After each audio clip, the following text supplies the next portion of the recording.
yeah. Yep. We can start. I've been recording. Hello, good morning. Can everyone hear me?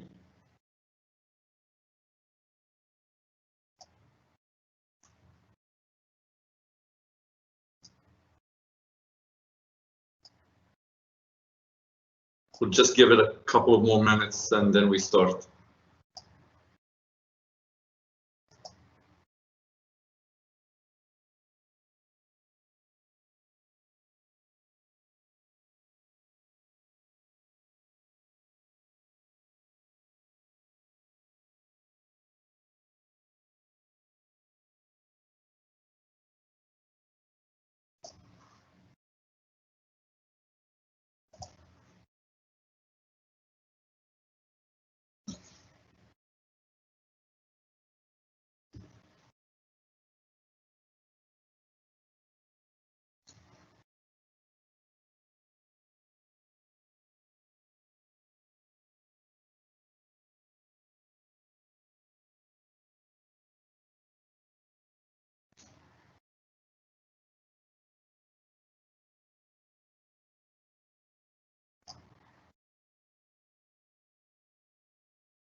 All right, let's get started.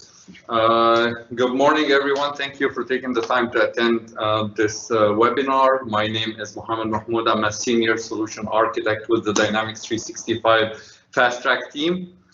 I'm here joined by my colleague, Martin Ostrowski, who is going to be helping with answering some of your questions over chat. Today, we're talking about approaching transition from process dialogue, how to talk about, basically what's the current status, what are like process dialogues, where we are today, some of the recommended practices when you look at like replacement option, how to review your use scenarios, understanding and measuring the business value behind your existing process dialogues, and some of the approaches and recommendation when designing alternative solutions. So we'll start first by understanding the process dialogue. So basically where we are today, back in June 2017, we announced that process dialogues would be deprecated. Deprecated means that we intend to remove the feature or capability from a future major release. The feature or capability will continue to work and fully supported until it's officially removed. Where we are today is that back in September 2019, we announced the deprecation of the legacy web client. And because process dialogue mainly are accessible today through the legacy web client, so customers are required to make the move to unified interface by December 1st, 2020, and process dialogues will not be supported on unified interface. So an action for everyone, if today you have process dialogues, if you haven't moved yet from process dialogues, you need to start thinking about like how to move and include this. If you're already on legacy web client, how to move this as part of your transition to unified interface. So just going back a little bit of history and what are process dialogues. So process dialogue was introduced, I believe, in CRM 2011. They're basically a wizard-based experience that allows you to configure a step-by-step data entry wizard to guide the user through a specific set of pages or capture a few responses, basically to automate a specific task or a number of tasks or activities. Back then, process dialogue was really useful. However, it came with a few limitations. It was only linear in motion. It can only go in one direction. It wasn't supported on mobile devices. Other devices were only accessible through the web. you don't really have access to, you don't have a lot of visibility when it comes to progress. You're just jumping between one page to the other, and it only works in synchronous mode, only triggered by by the user through the UI. So you can, so potentially, if you want to automate the same process, you have to basically redo some of the work that you have done as part of the of your dialog. And it was only specific to Dynamics 365. So how do you find your process dialog today in your environment? So if you're on unified interface, you can go to basically go to the gear icon on the top right side and hit advanced settings. Advanced setting will take you to the legacy web client setting page. From there, you can navigate to processes, select active processes, and then use the grid filter to basically filter your process by process category and set it to dialog. This will give you a list of all of your current active dialogs. Again, if you look at some of the legacy implementation, you might not be aware that you already have some of the active dialog that is still being used. From there, you can look, dig into the dialog itself, look at any of the process history of the dialog, how many times it was run, who's running it, so you get a little bit insight on the usage in your environment. So the first thing that you want to start when we're talking about dialog replacement is really understanding your use case and what is the customer scenarios, what are the use cases. So before you start, it's always a good idea to review your implementation. Try to answer these following questions. So again, how many dialogs do you have? Try to categorize these dialogs. What are these dialogs used for? Are they used for example, for approval, for automating sub-processes that you want to include as part of your main process? Are you looking at creating a few related records or activities out of these dialogs? And then, like, who's using the dialog in your organization? What role do they play? How do they access these dialogs? And what are the frequency of access? How frequent are they using this? And what are the gaps and challenges that you have today? So, for example, one example is that if you have dialogs today that are used by sellers, and sellers are usually mobile users that you use their mobile devices, so that would typically be one of the challenges that they need to run their dialogs through the web client. Try to also take the time to do like a demo with the business users, with the business stakeholders, do a walkthrough, understand each of the categories and dialogs that you have.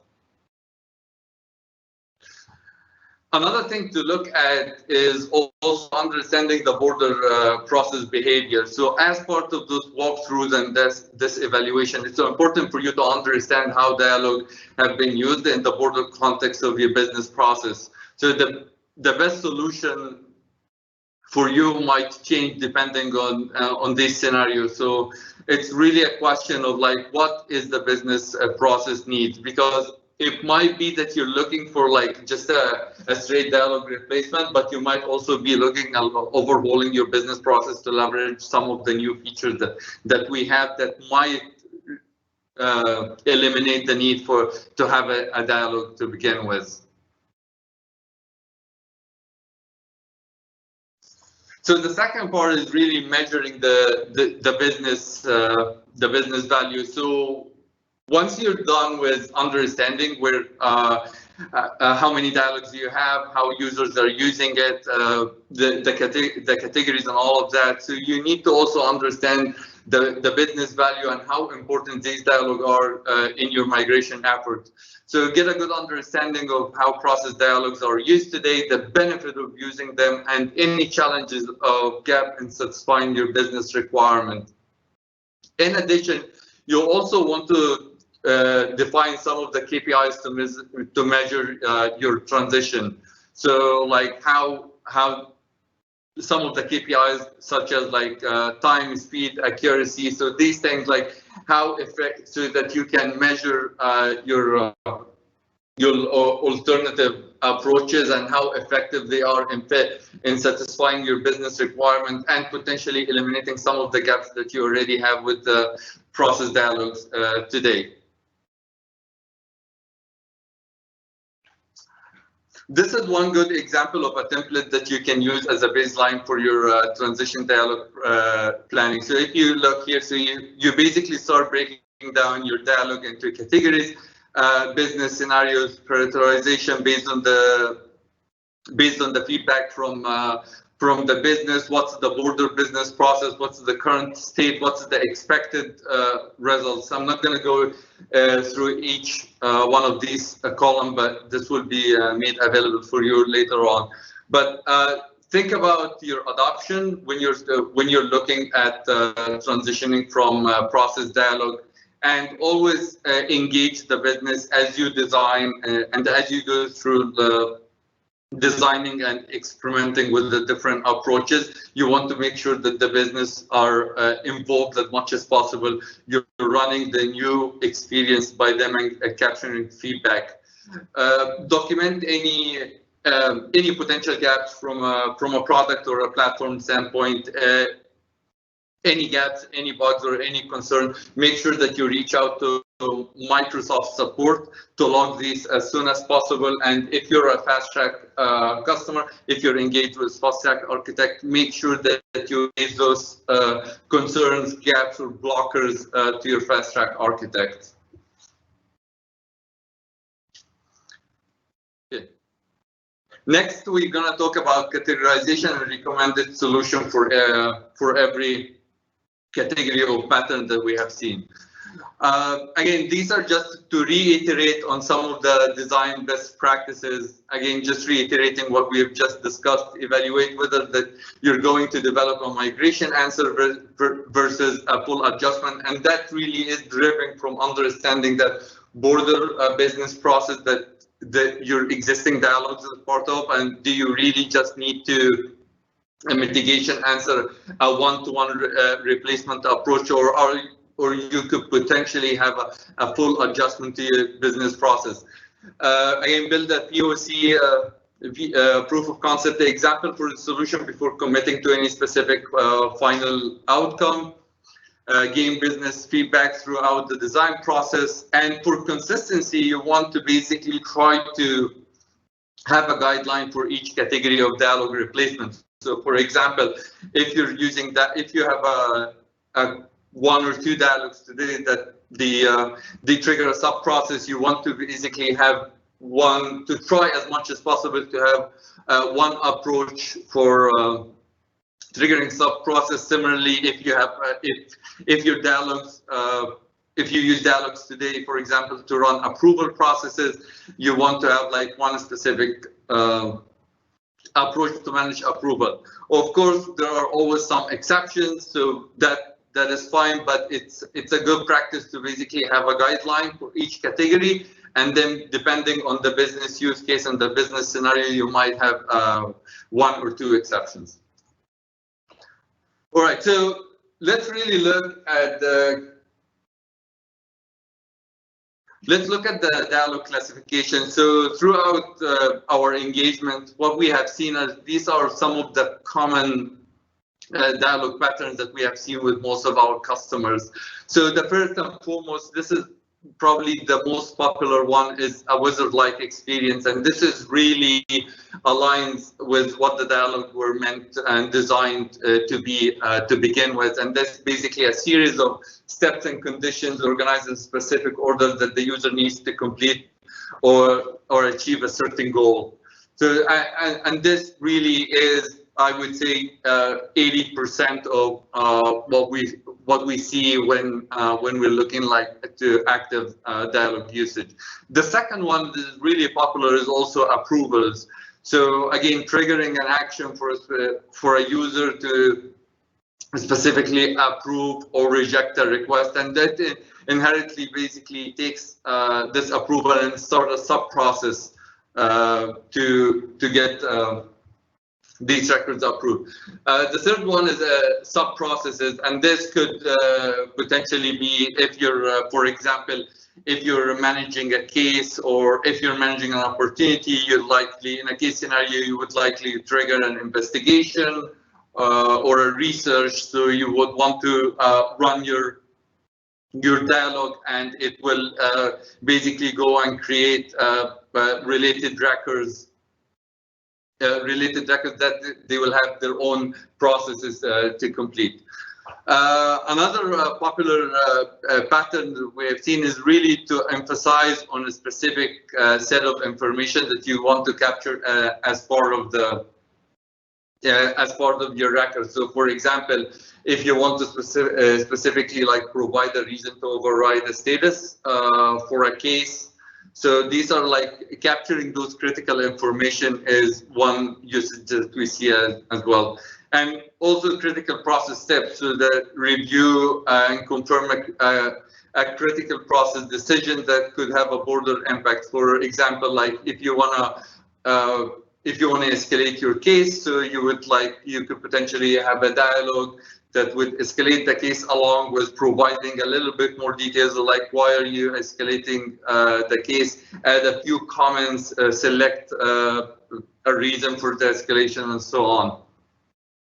But also some of the time that it could simply just mean that you want to simplify your process, and this basically could potentially be like automating the creation of certain tasks and activities based on a predefined template. So you could potentially have a dialogue that will capture a few input from the user, and it will go on and create related tasks and activity for that record. The other one that we also have seen come up a couple of times is really just data entry and validation, and this is usually associated with long legacy forms. And if you have an old version of Dynamics where you would like have lots of fields on your main form, we've seen some usage of Dialogs where like users will go directly and use Dialogs to launch a dialog to basically update certain sections or fields on the form, and basically avoiding working directly on the forms. So these are some of the common, I would say, classifications or patterns that we have seen. And if we look at the core capabilities that we have today for replacement, we have a broader set of features and capabilities that you can use to replace your dialogs. So you can look at it by replacing some of the Dynamics 365 and Power Platform capabilities like Canvas apps and Power Apps, Power Automate, Mainform Dialog, which was recently introduced as part of the 2020 release Wave 1, or Playbooks. Really, the final decision approach will depend on the dialog requirement, the broader business process, and the user experience that you want to present.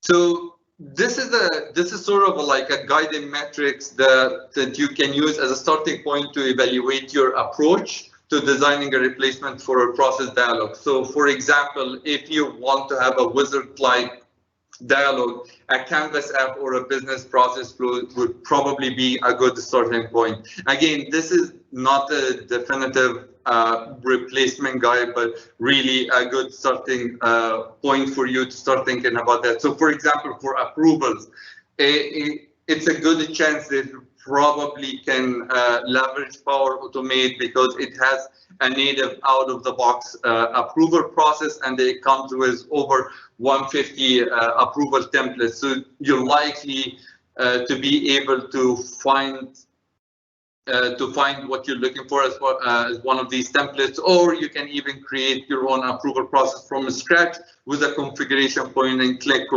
configuration only versus the need to have to develop an approval process in Dynamics. So what I'm going to do now is like I'm going to take a few examples and I'm going to walk you through some of these replacement options and how they would typically fit. So if I look at the process dialog, one example here that we have like a change membership type. So let's say, for example, that you have a gym, a fitness center, and you have members, and you have a customer service agent that we need to change a member type. So typically that they would have a multi-page dialog. The dialog will really guide them throughout that experience, which would basically like, okay, like what would be the action that you would like to perform? This would be the entry point for the dialog. And you can have multiple options, whether like you want to change the membership, convert the membership tier, for example, or even cancel the membership or update personal information. Once you select which type of service that you want to perform, it will take you to the next page. So, okay, what's the new membership type? What's the reason for the change, and what's the effective date?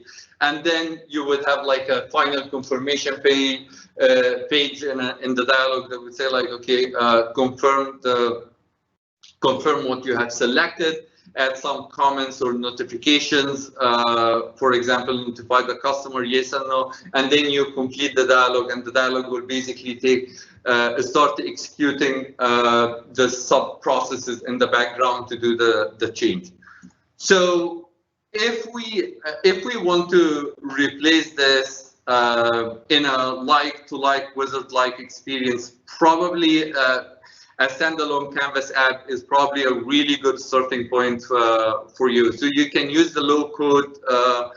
What you see is what you get: Canvas app designer to create a custom layout. This really puts you in full control of how you want the user experience to look like. You can also benefit from connecting multiple data sources with your Canvas app, so it's no longer limited to just the data and the information that you have available in Dynamics 365. You can design multi-step Canvas app to guide the users through scripts across multiple stages.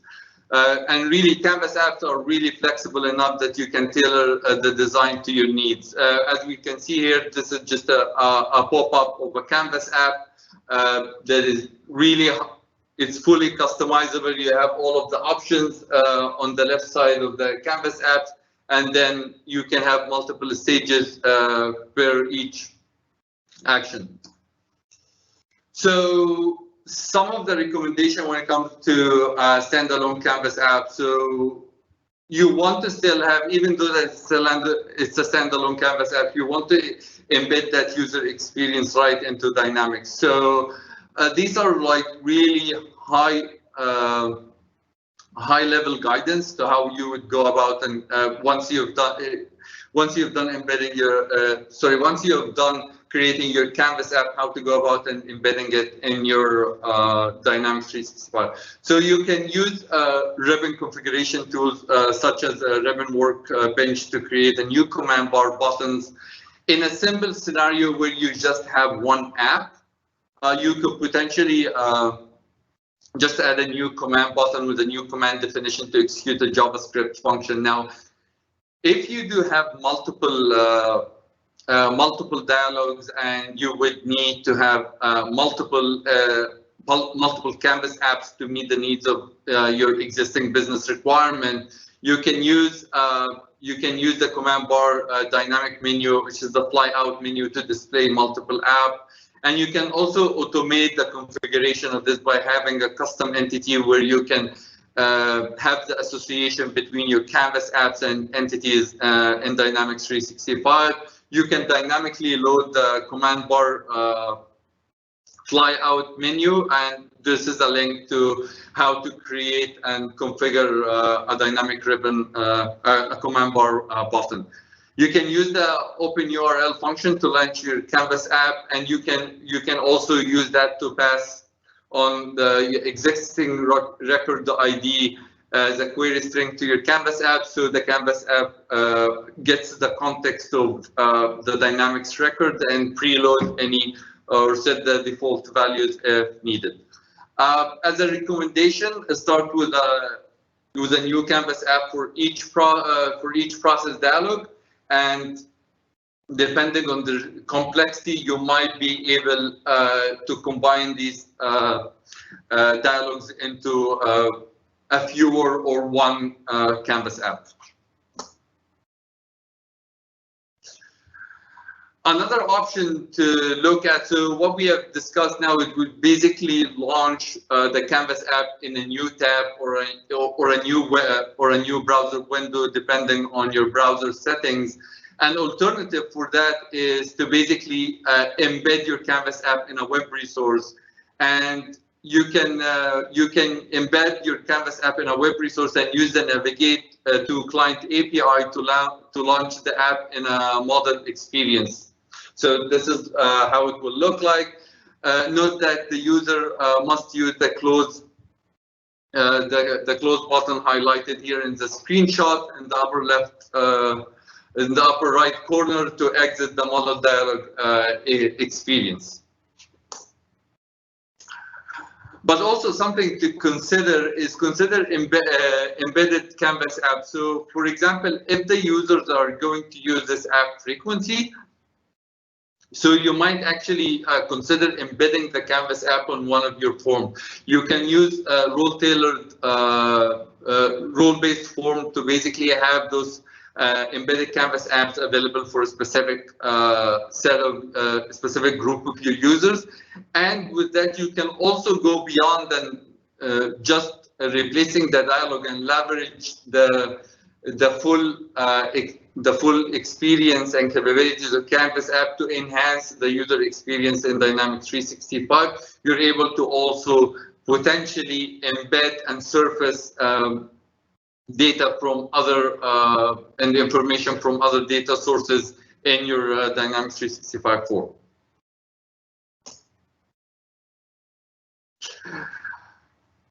Another option that you could also consider as an alternative to Canvas app is using a customized web resources if you want a wizard-like experience. And use web resources to capture critical details and execute process steps. You can use pro developer frameworks such as React and along with Office UI Fabric to create a web resource that has the look and feel of the Dynamics 365 model-driven app. And really, between this and the Canvas model app, it really provides that similar pop-out experience that you would get with the legacy process dialogs. So some of the recommendation when it comes to if you decide to go with the web resources approach. So again, customize your command bar similar to what we have discussed with the standalone Canvas app. Use tools like Ribbon Workbench to create new command bar buttons. You can use the parent.xrm to gain access to Dynamics 365 context. And this basically allows you to use xrm.web xrm.web API for data manipulation, such as retrieving, creating, or managing records. Again, use the navigate to client API to render your web resource in a model experience. And remember that if your web resource is going to modify any of the underlying Dynamics record details, it's a good idea to refresh your main form when you close the dialog by using the navigate to API events. Again, similarly, because you're using the navigate to events, note that the user must use the close button as part of the pop-up to exit the model experience. Another example or another alternative approach is simply to use the business process flow. Again, if you go back in time when the process dialogs were introduced into CRM 2011, business process flow did not really exist. So that could potentially be a really good option for you as you're looking for an alternative. And really, Business Process Flow offer like a guided experience that has a visual representation as part of your main form. So one business scenario here that we can see is like you want to have you need a process that is required to complete a data verification. For example, an account manager needs to verify a document to either approve or reject the document. So you can basically use the business process flow as part of the form to capture the verification details, approval, override and exception details as part of their main form.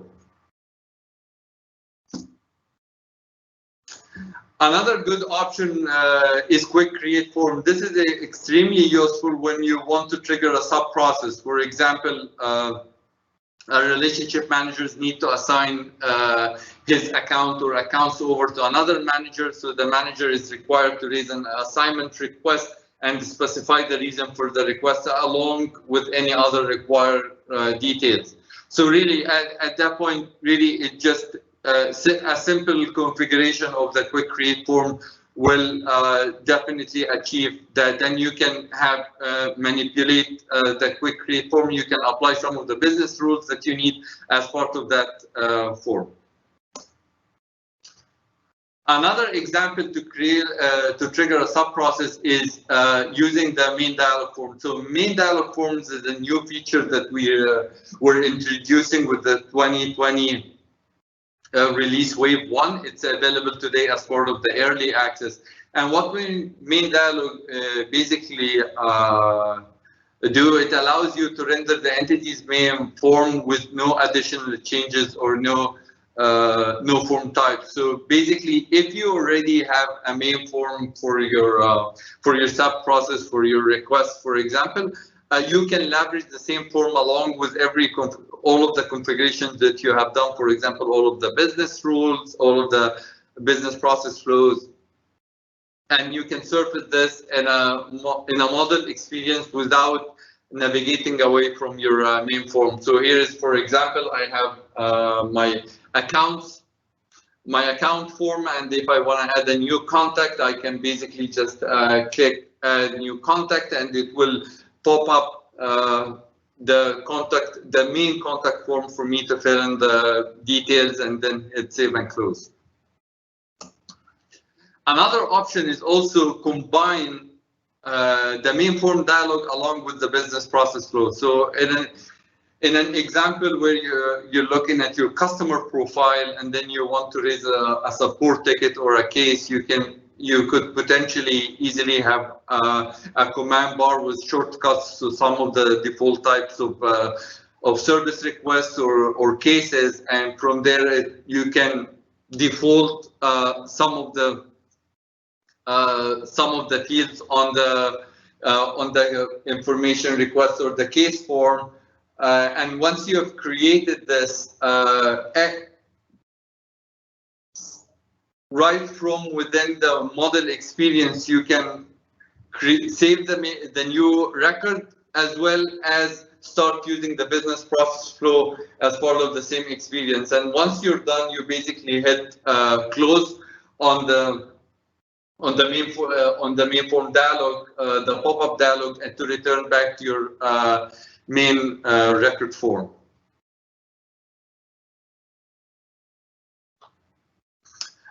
You can also use main form dialog to embed a Canvas app. So one of the things that you could potentially use is having a custom entity as a container to your embedded Canvas app. One thing to note here is that for an embedded Canvas app to load, you need to save the record. So for example, here, if I have a command bar that says like a new manager, new request manager that will basically pop up the request manager entity, I need to save the form, then the embedded Canvas app will automatically load for me.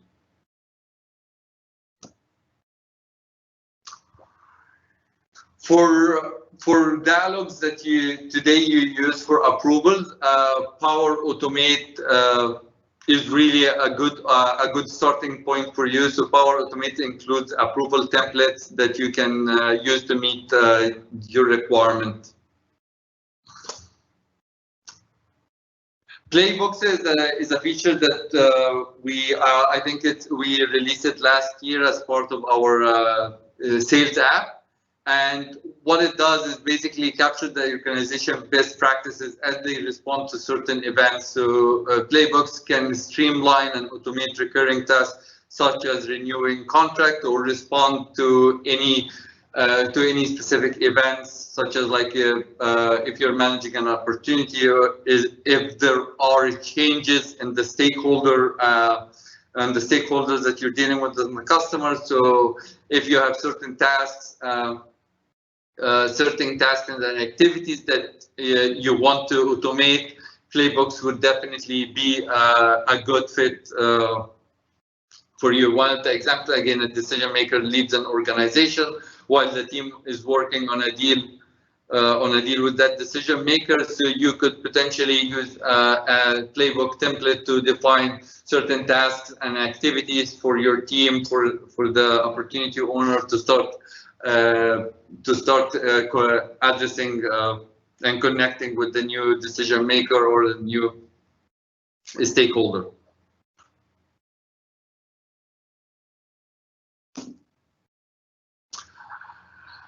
Again, another alternative, as we've covered Power Automate as a good replacement approach for approvals, but it can also be used as your workflow tools. And one of the things that Power Automate offers is that it offers the ability to basically run on-demand flows with user input. So you can basically have various types of input, such as text, number, files, and so on. So you can have these. It will pop up. It will pop up for the user to enter the required input to run the Power Automate flow. Now, one of the powerful things of using this versus Dialogs is Dialogs was only limited to the Dynamics 365 context, while Power Automate, you're now able to sort of like automate business process and your workflow across not only Dynamics, but you can leverage all of the connectors that we have out of the box across multiple systems. So really, if we look at the next step here, so what we have done here is that we've looked at some of the classifications and common patterns that we have seen where process dialogues are used, and provided you with a little bit of like a starting point to evaluate the different replacement options that we have. So as a follow-up, so basically what you need to do is follow an action plan. So draft an action plan. We'll look at one of these examples. Set up a regular cadence with your Microsoft representative, if you have one. If you have a fast track architect engage with you, make sure that you have a regular cadence with him to discuss your dialogue replacement activities. Report blockers early. So again, leverage your fast track architect, leverage Microsoft support or any Microsoft representative to raise any concerns or blockers that you have. And also, if you're today already going through your unified interface transition, try to align your dialogue replacement effort along with the transition effort that you have. Make sure that you have your stakeholders and business owners engaged in your action plans and gain their approval, and lastly, execute on the plan. This is just a sample action plan. Again, agree on the internal target dates and milestones for migration, review or process dialogues in the context of your business scenario, agree on the design solution for each process, check in with your Microsoft representative, build a POC, report any issues by using our standard support process, gain the business stakeholder approval, build out the design, and always, again, make sure that you align with your user adoption training, update your training materials and content, release, and lastly, release your solution in the context of the overall unified interface project plan, get feedback, and iterate alongside the business stakeholders. So with that, I'll wrap up the presentation from my side, and I'll open the floor for questions. Martin, I don't know if you have any questions on the chat. Yeah, there was a few questions, mostly related to content of this presentation. So I already answered to this one. Just for everybody, we plan to publish a recording of this webinar and including also the content on Dynamics 365 community site in section for Fast Track Tech Talks, where you can find also the previous sessions organized by Fast Track team. And then there was one technical question related to a quick create form, how to pass ID of quick create form. So I shared a link on the documentation where I believe that we have this behavior documented. Other than these questions, I think that's more or less everything what we have on chat till now. All right. All right, if there's nothing else, we can give you some time back. Thank you. Thank you, everybody. Thank you.